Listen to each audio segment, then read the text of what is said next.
China wants to be as powerful as the United States was in the 20th century. However, China simply doesn't enjoy the kind of global influence required to fulfill its world domination dreams.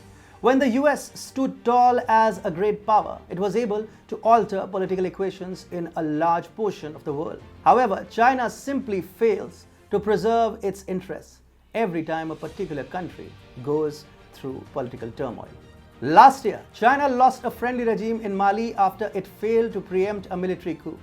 This time around, a military coup in Guinea has once again caught China by surprise.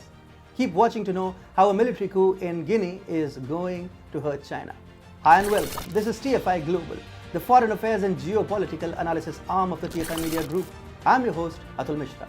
And in this video, I will tell you why China is the biggest loser of regime change in Guinea. Let's begin. Chinese President Xi Jinping is facing some major hurdles in his Africa domination dreams.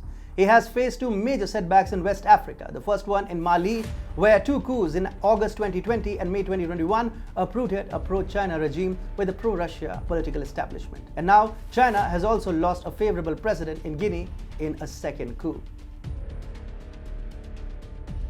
Guinea is important for both China and the world.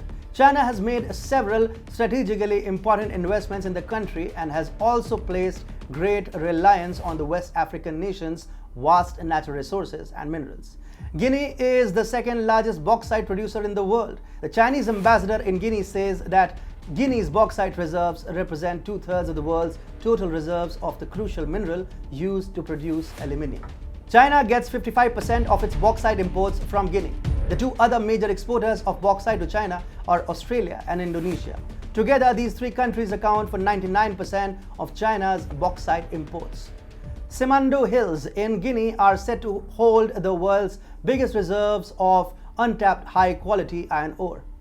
China has invested heavily in Belt and Road projects in Guinea and is also looking to plunder the iron ore reserves in Simandou Hills.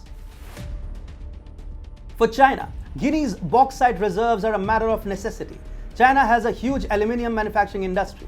In fact, it is the biggest producer of aluminium in the world and produced 37.08 million tons of the crucial alloy last year, which is used in a variety of finished goods like cars and drinking cans. Since aluminium cannot be produced without bauxite, China imports millions of tons of bauxite every year. Moreover, Guinea is China's only big destination for importing bauxite.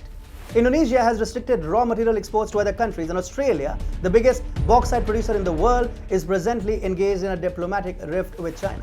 Either Canberra will refuse to bail out China's aluminium industry, or it will mount even more pressure on China by selling the critical ore at exorbitantly high prices.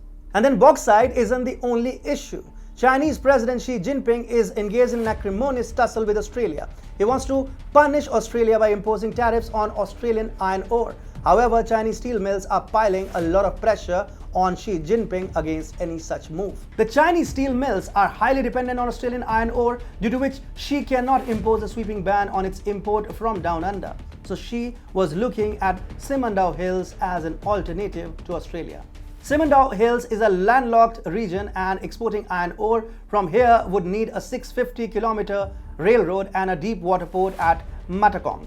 However, China has been building Belt and Road projects all over the world, so Xi would have had no problem connecting the landlocked region with the railroad.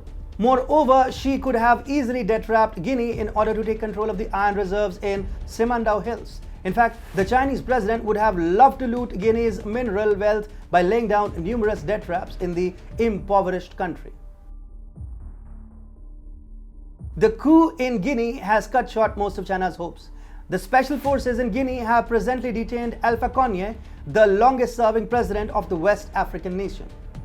China has criticized Condé's detention and has also opposed the coup. Last year, China had even backed President Alpha Condé after he faced allegations of fraud from the opposition during polls upon his re-election. It is not as if China is looking to protest against an illegal coup. Condé is no democratic leader, and he had stayed in power despite completing the term limits in Guinea's constitution.